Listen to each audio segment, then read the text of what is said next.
moving from those 12 CSMs who participated in our pilot to now having an always on program open to 9,000 some odd HubSpotters. I think it's a huge win. Search, used to reward the best SEO. AI search rewards the most trusted, most human sounding content. Structure isn't there to tell people what to say.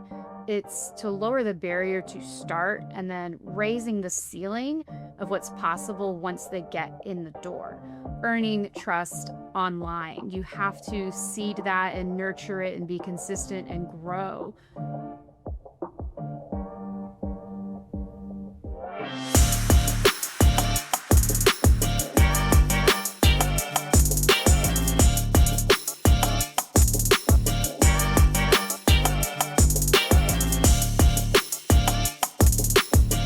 Welcome back to the Employee Advocacy and Influence Podcast. I'm Lewis Gray. My co-host today is Elliot Elsley, and our guest for today's episode is HubSpot's Gabrielle Herrera, who is managing HubSpot's Employee Advocacy Program. We covered a lot of ground in this conversation, but some highlights I think you'll want to stick around for include why Gabrielle decided the customer success team would be the ideal candidates for HubSpot's pilot program. We also discussed why HubSpot is so big on communities and how this is extending to LinkedIn through employee advocacy. And we also discussed answer engine optimization, so AEO, and how employee advocacy can be a lever to pull if you want to appear in more AI citations and LLM answers. We discussed all of this and much more, so I hope you enjoy the episode. But without further ado, let's jump into the conversation. Okay, so Gabrielle, welcome to the podcast. It's an absolute pleasure to have you here. Would you mind just introducing yourself for our listeners, please? Absolutely. Thank you for having me. My name is Gabrielle Herrera. I also go by Gabby. I'm based in South Texas, and I lead community growth at HubSpot, where I've spent the last 4.5 years sitting at the intersection of community, customer marketing, and scaling growth. My work has been centering on building programs that help customers find value at scale. First on our global email strategy team, to our community champions program, and now employee evangelism. The through line across all those programs has been answering the same question. How do you take something that works one-to-one and make it work one-to-many? I love that. Excited to apply a lot of this to this conversation as well. Obviously, we've had a chat ahead of time, so I know a couple of the things that we're going to be discussing, but there's plenty to get into here. But before we do any of that, could you just give our listeners a high-level overview of the work that you're doing around employee advocacy at HubSpot right now? Yes, so we have a pretty strong culture at HubSpotters sharing their work and perspectives online. We have a really strong culture of use good judgment. It's one of our core commitments. And the idea there is that amazing people, given the right context and autonomy, will make good decisions without needing a rule book. And so that's extended to how HubSpotters show up online in the real world and in their own communities. So with that said, we didn't have a formal advocacy program for our employees until relatively recently. We piloted at the end of 2025 a employee advocacy program with our scaled customer success managers and found a lot of success there and have now scaled and expanded it to all HubSpotters across the globe. Amazing. Yeah. And I joked about this previously, but I was quite surprised that you didn't have a formal employee advocacy program up until this point, just because, I mean, I'm sure anybody that's listening will know HubSpot employees are all over LinkedIn. I'm a big HubSpot user, so I follow a number of them. I listen to a couple of podcasts from HubSpot employees as well. So I thought there might have been something in place, but I think it's that use good judgment ethos that you're talking about. It's just kind of making that happen organically.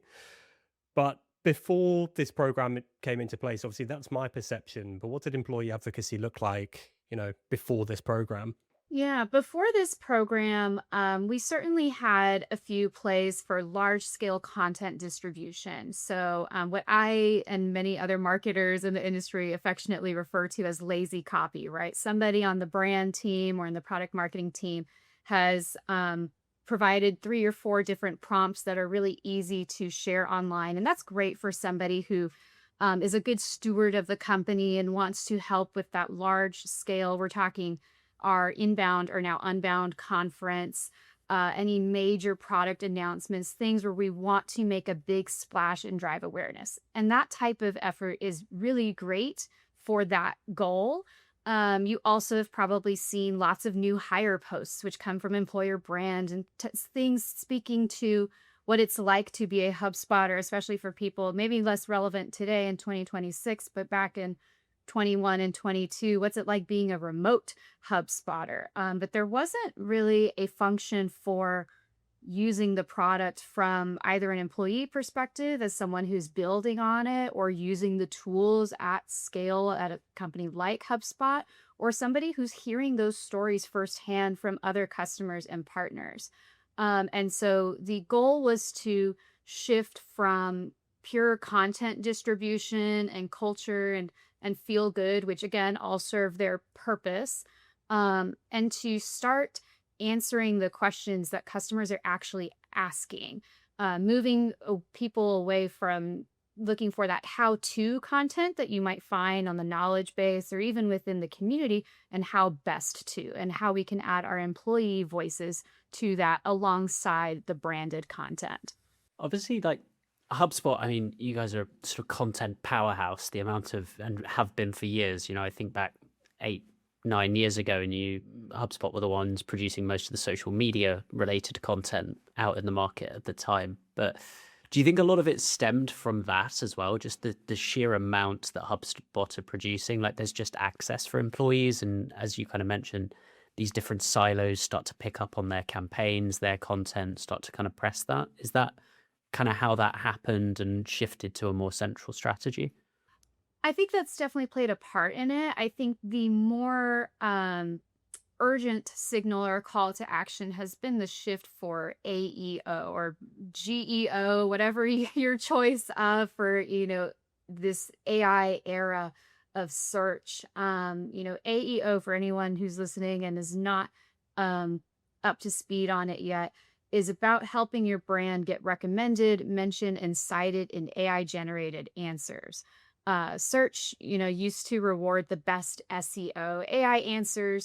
AI search rewards the most trusted, most human sounding content, which will never not be ironic to me that these AI and machine tools favor humans, but as a community builder, I love that. And so for us, that's amplifying our community's voices, which our employees are a part of. They just hadn't yet been invited into the conversation in that way. I think that's one of the big, we can talk more about AEO and AI and the future of all of this, and we tend to towards the end of this podcast. But I think that's one of the residual advantages for businesses that do have like an active employee base at the moment, is just naturally their first surface in any form of AEO, right?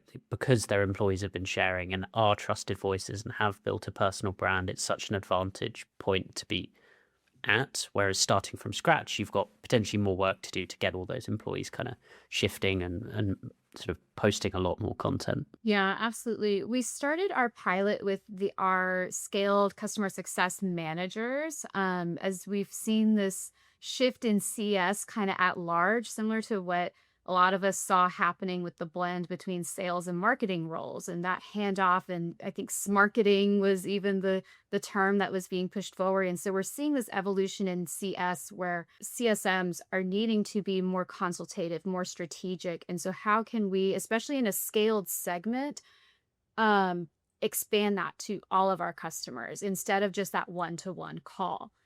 I think there's also this shift for digital first before we even start talking about AI. Our consumers or our buyers and even our current customers that we want to retain, they're going into these digital first assets. As much as they enjoy the human interactions in many cases, they're finding a lot of their answers and doing their consultative work in community forums, in chatbots and things like that. So when they come in to us, they're more qualified as a buyer, so to speak. So there's a need to get that content distributed into those digital arenas faster and at scale, because that's where they're finding their information first. Quick one. If you've ever wondered how your employee advocacy efforts are actually performing and not just what you think is happening, Disseminate offers a free employee advocacy health check. All you have to do is provide your company name and our team will pull real social data on how active your employees are, what impact it's having, and then how you stack up against your chosen competitors. So whether you're assessing the performance of your employee advocacy program or getting a benchmark for a future program, these will be the insights you can act on. The link's in the show notes. I did want to talk to you about the switch to a more formal program, though, because when you've got advocacy happening organically, quite often people won't want to throw a spanner into the works and bring in some structure in the form of a platform and a program, because they think, well, this is happening anyway, this is great, and they're worried that it will kind of kill that autonomy and that authenticity. I certainly have my opinions on this. I don't think that is the case, but how do you see that relationship? It's a tricky one. Obviously, organic advocacy is the dream for anyone building it. Like it's one thing to reward in a transactional way of post this and earn points or get swag, but swag, I've been toying around with this idea that the abbreviation swag stuff won't accelerate growth. It's what I'm going with right now. And so structure isn't there to tell people what to say. It's to lower the barrier to start and then raising the ceiling of what's possible once they get in the door. We saw something very similar happen with a cohort-based program that we run within our Community Champions program. So this is comprised of mostly customers and solutions partners who we invite to our annual conference, effectively as content creators. And we gave those members a lot of freedom and a lot of autonomy. We just asked them to show up, share what you know, share your perspective, be yourself. And while our members genuinely appreciate that and show up and show out, we got feedback that they wanted to know if they were doing things right, if it was what we wanted them to post, if this was actually helpful. And I had a lot of them. I have some of the best advocates on it, some of the best customer advocates. I had many of them reach out to me personally to be like, I hope I helped you meet your goals, which is, again, just a dream to have customers like that. And so we took those learnings and applied them to how we're building out this employee advocacy program. People don't want the guardrails removed necessarily. They want to know that they're doing a good job. Structure isn't a constraint. It's reassurance that those efforts actually mean something. So without it, there is a ceiling on your organic advocacy. It'll be the same 5 people who are going to post forever, and everyone else is going to watch and assume that it's not for them, or that they can never, they'll see those same 5 people, and then there's a moment where it stops becoming aspirational and it becomes intimidating. And then you lose that kind of intrinsic motivation that an advocacy program really needs to be successful. So swag is a thank you, enablement and showing them the resources, sharing the learnings, helping them find their own voice instead of just being a content distribution channel. Those are very different signals and very different initiatives when you're building an employee advocacy program. Yeah, we talk about this a lot with prospective customers and clients as well. And I think you've hit the nail on the head, which is make it really easy, remove the barrier. And to your point, put something in front of somebody to go, what about this post with this post copy? Like, would this work? And myself, I'm line into this heavily, which is I'm quite opinionated, and I'll immediately go, well, I want to change that sentence because I'd write it differently. And then all of a sudden you've got employee advocacy happening semi-organically because people have opinions and ways to change things. And I think that's the big exercise for most businesses, whether you have a platform, whether you're starting, is give somebody something to work off of. Most people will probably want to change it anyway because everyone has an opinion about something to some degree. Just let them run with that and then work from there and build and iterate and so on and so forth. And it's great to hear like that's the process as well from a HubSpot perspective, despite that, content behemoth that's going on. Here's something to work from. Here's a starting point.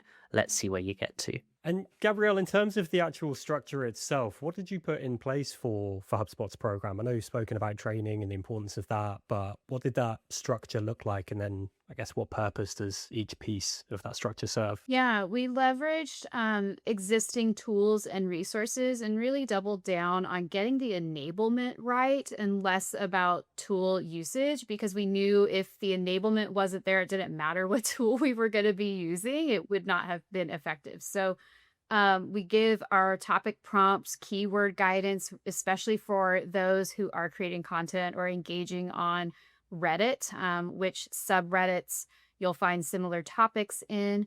And then platform best practices. A lot of who is joining this program, again, in particular with Reddit, they're newer to the platform. They see the opportunity. They want to start engaging because they know that this is like growing. We were talking at the beginning of this call before we started recording about plants, and you can't just you can have a fake plant and it's there and it looks beautiful, and that doesn't happen with advocacy, and that certainly doesn't happen with earning trust online. You have to seed that and nurture it and be consistent and grow.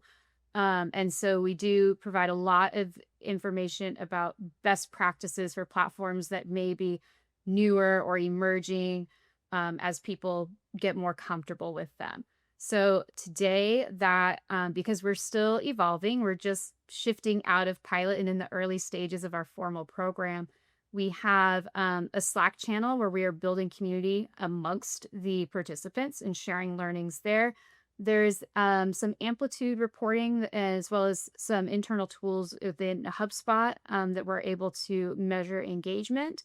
It's largely focused on enablement and making sure that our employees feel comfortable, not just with the platforms that they're on, but with what they're saying and, speaking to accuracy in terms of the feature set and what we can and can't do. And just in terms of the pilot as well, if I could come back to that for a second, because I wanted to talk about motivation, because I think that ties in quite nicely with, getting people sharing full stop. But what did the pilot teach you about the difference between people who are nominated and those who were just kind of intrinsically motivated to share? The CSMs who were intrinsically motivated saw better results in terms of performance metrics and vanity metrics, but they also gained even deeper confidence. So there's, a consistency piece to all of this. One, just for the algorithms, they reward that consistency. But then there's also the very human aspect of building that muscle. You can't go to the gym once on New Year's Day and then never go back and expect to, be a bodybuilder. You have to put those reps in quite literally. And so we found that those that were intrinsically motivated, that had also, expressed that to their managers, made it known that they were interested in those opportunities. And then we, as internal teammates, listened to that and matched those opportunities. It gave them all the more reason to stay consistent, grow their confidence in it. And then again, it's mutually maybe triple beneficial. It's beneficial to the customer because there's an increased output in terms of what is out there on social media. It is helpful for the business, of course, because they're, producing said content, so the user-generated content. But then it's useful for them because, again, their confidence in their work, they're deepening their relationship to the work and wanting to even more so see the success of their customers. We actually had one of our pilot participants recently get promoted as part of this because she has just been absolutely crushing it and has thought of new innovative ways that she can be engaging with customers, or different angles, different ways to position the message that we hadn't thought of, that we would have only gotten those insights from out of her content, out of her engagement. So there's so many different ways that identifying those people who are intrinsically motivated and then just accelerates everything. I think it's such a big advantage. I hear this story so often, which is people that you may not even expect within the business, hand raisers essentially that join into a program like this become huge proponents of business messaging and different elements. And to your point, I've seen a lot of promotions and different things like that can be tied back to social engagement, posting, the way that people are kind of doing that within the business. I think it's really, really cool to see. Gabrielle, I wanted to just come back to AEO if we could. And I feel like I have to say that, maybe enunciate that a little bit better when I say AEO, because if I rush through it, I start sounding a little bit like Freddie Mercury saying AEO. But you mentioned about the fact that it's part of the reason you wanted to lean into employee advocacy, and that was kind of the rising demand. But in your opinion, or in HubSpot's opinion, why do employee, customer, and community voices matter more now as people are using AI tools to search for recommendations and answers? We have data that shows that the customers who engage in our community programs, whether that is an in-person meetup or they're on the forums or they're on Reddit, we see better success, to put it quite plainly. I know that's vague, but we see them more successful when they're learning amongst their peers. And it's unrealistic for us we can't reach all 288,000 of our customers in a conference room or on the single forum, and not every topic is going to be relevant to every single customer. So by having a very scaled employee advocacy program and having our community's voices, having our customers' voices, the more perspectives that we can get out there into the internet, into the world, the more likely that someone is going to see that, resonate with it, and apply it to their own lives. When we are going to market with the product marketing of our new tools, it's focused on, those specific use cases and those solves. We don't always, and when I say we, I mean more broadly, not just HubSpot. I'm speaking to B2B SaaS in general. We tend to focus on the feature set and the use case that it was purpose built for. We don't always capture all of the different applications and all of the different use cases, and maybe even the workarounds. Unless you're doing a very targeted industry or vertical focused campaign, you're not translating how this feature, how lead scoring works in nonprofits and how lead scoring works in this sector and all that. And you may not have that perspective that sits internally in-house, but you have customers who are, and you have employees who are talking to your customers who are. So the more that you can elevate and share those voices alongside your product messaging, the more that you can guarantee and grow the success that your customers are experiencing using your tools. I think that's such a good answer from that perspective. It's such a great way to think about it from a contextualization perspective. But even when we look at Disseminate as a platform and we do software demos with people, we can't show people every way to use our platform and every button, because we'd be there for 12 hours. But when somebody goes, I've got this more specific, nuanced use case that I want, does this solve it for me? Whether they search that through, an LLM, whether they search that through Reddit. Reddit's a place I will go quite often for reviews of things and for information around stuff. Okay, it is a really valid point that we're looking to peers who are solving exactly the same niche problem or workaround that we want to look for. And it's a really cool way to think about advocacy, not just the corporate messaging, but the kind of wider context that comes with that for the way people are using things. I like to ask every guest on the podcast, or as many as I can, this question, because I think it's really important for people to hear these stories. But what's the biggest win, whether from a personal perspective or from a company perspective, that you've seen from employee advocacy so far? There's a couple that I can think of, and I think I'm going to take the opportunity to share more of a personal, selfish win. I was not bought into employee advocacy when this first became an opportunity for me to work on. I can be a little bit cynical, and I was thinking, that's a big ask to make, to ask someone to become a content creator. Even though I have been working on customer advocacy programs for the last 2.5 or probably even longer than that, years here at HubSpot. But when employee advocacy came on my desk, I wasn't fully convinced. And so naturally, there were other people at the company who were not totally convinced either. And so I think the biggest win has been being able to shift not just my own perspective, but, other stakeholders and participants, moving from those 12 CSMs who participated in our pilot. That was quite vague when we made the pitch and the ask. It was very much build this with us, to now having an always on program open to 9,000 some odd HubSpotters. Granted, they're not all creating content yet, but they're able to, and they're encouraged to.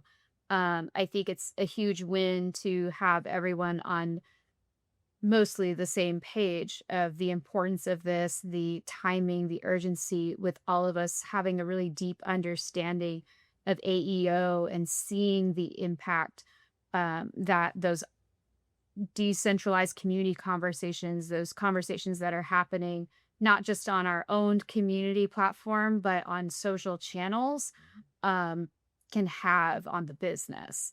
So that's probably the biggest win for us. It's been shifting the perspective of employee generated content is limited to HubSpot Academy or the C-suite, and helping people understand that even in their own roles that they have unique perspective, and they have value, and they have a story worth sharing, or their customer has a story that's worth amplifying.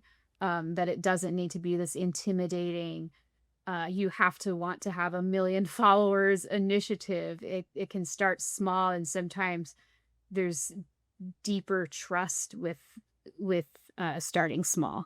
I love that. And again, I love how forward thinking it is. It's the fruits of all of this will start to show, especially from an AEO perspective, going into the future. The more you do it now, then obviously the better the results in the months and potentially years to come.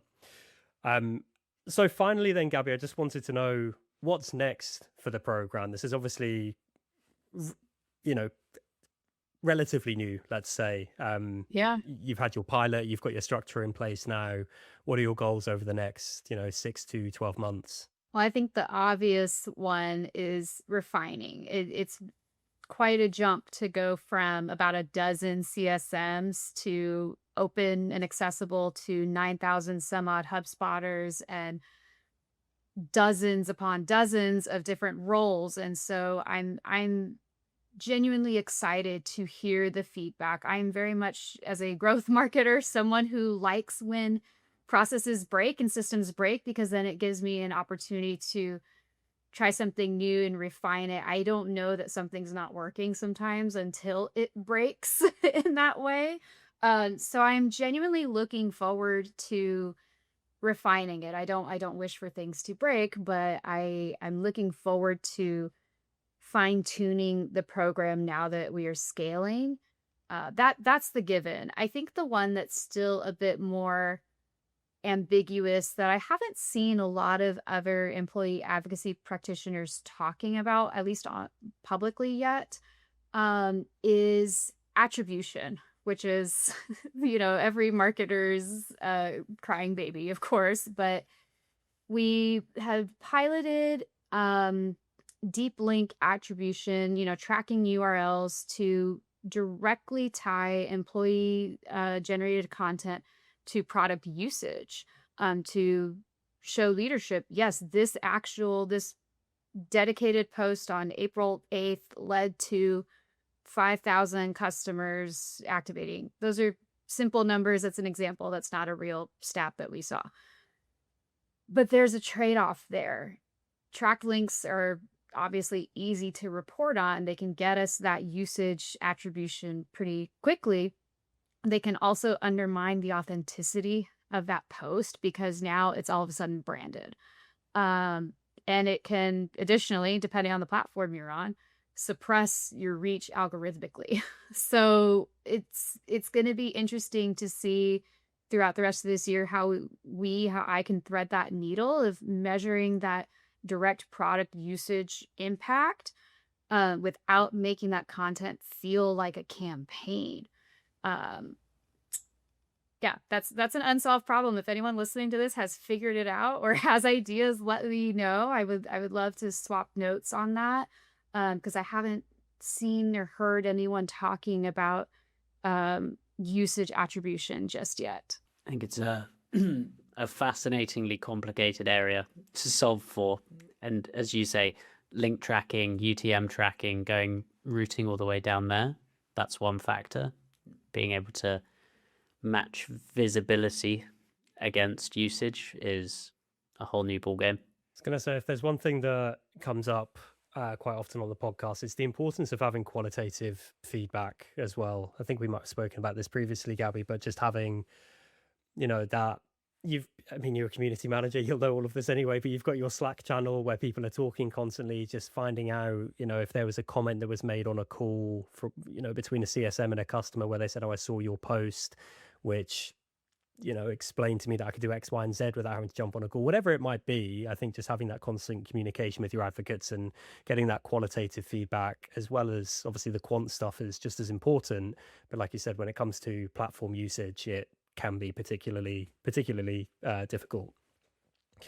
I don't really want to draw the conversation to a close, to be honest with you, because I feel like there's so much more we could chat about here. But obviously, for everybody listening, follow Gabby across social media. Check out the amazing work that she's doing over at HubSpot.